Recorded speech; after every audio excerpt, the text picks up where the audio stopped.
There, your first look at the President of the United States, the Crown Prince of Saudi Arabia, their first visit here at the White House, the first visit for the Crown Prince since back in 2018. 7 years have passed since then. Critics, as you see a flyby, let's allow you to see that.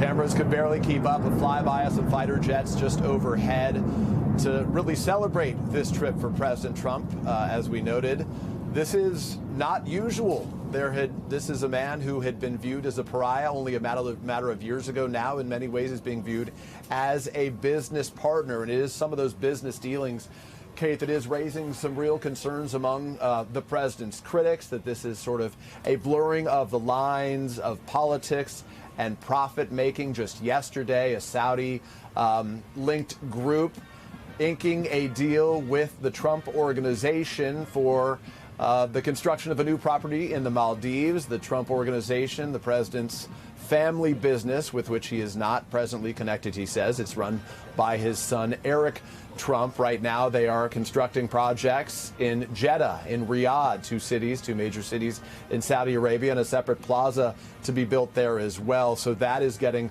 certainly a lot of criticism. But as it relates to the interactions here today, we do expect one of the major focuses, and we will hear from the president on this, likely from the Oval Office a short time from now, is the president's commitment yesterday as he made public that he will be selling F-35 fighter jets to the Saudis.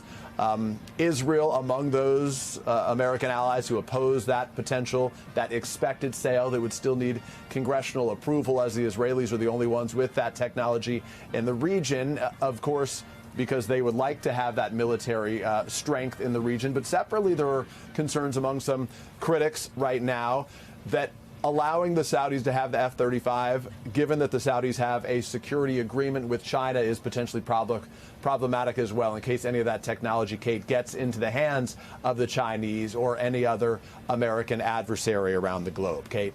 And Peter, just talk us through what this day is going to look like. I understand that the two leaders will meet now inside the White House, but there's a lot more planned, including a dinner later, yes? Yeah, that's right. So that's why it does feel a lot like a state visit, because it starts with that sort of ceremonial arrival that we just saw there, the military flyover. It will end late this evening after a break where the two will meet, and then the Saudi Crown Prince will depart. We'll come back later for what is expected to be a black tie dinner taking place here this evening. The type of dinner that in the future the president's hoping to host in the ballroom that he is planning to build just alongside this picture. It would effectively be on the right side of this picture when that construction is complete, a ballroom that would be able to hold up to 1,000 individuals for a ceremony of this kind. The president today, during their business meetings, is likely to further detail what he said was $600 billion in investments by the Saudis in the United States. There have been a lot of conversations about shared efforts as it relates to AI as well. So those are some of the things we're going to be watching over the course of the Saudi Crown Prince's visit here. Kate? We thank you for watching, and remember, stay updated on breaking news and top stories on the NBC News app or watch live on our YouTube channel.